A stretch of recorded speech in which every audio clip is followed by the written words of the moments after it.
washed away the protection systems that were in place on the Missouri River. 6 News' Aaron Sullivan spoke with those responsible for rebuilding the levees and what's being done to prevent another natural disaster nightmare. I thought during my career I'd only have to do one 500-year event, the flood of 11. It was traumatic, it was challenging, it was difficult, it was emotional.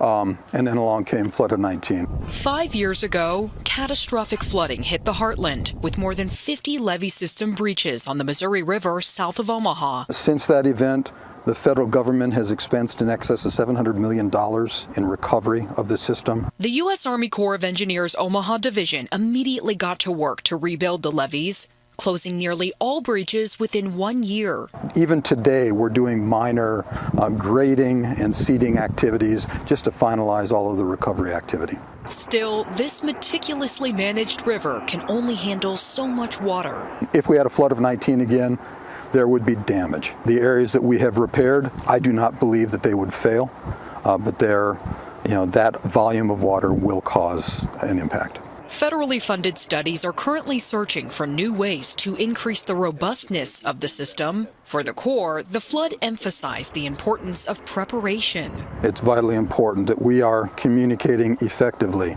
with the local stakeholders, with county, state, and our other federal partners in order to ensure that we are all clearly understanding the threats that may materialize on the horizon. Another measure to prevent future damage, land buyouts. After the flood, FEMA purchased 203 properties in Iowa for approximately $32 million and 137 properties in Nebraska for around $9.8 million.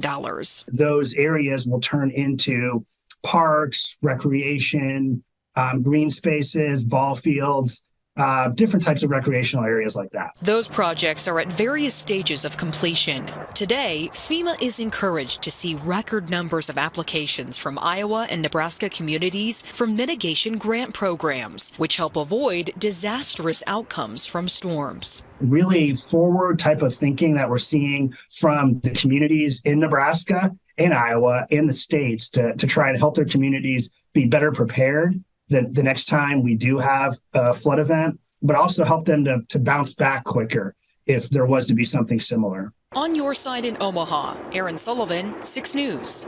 In Douglas County, there were 54 buyouts by FEMA. In Iowa, Mills County had 96 buyouts. Hamburg and Fremont County had 74. Even with the pandemic in the past, one question troubles many families here in the metro.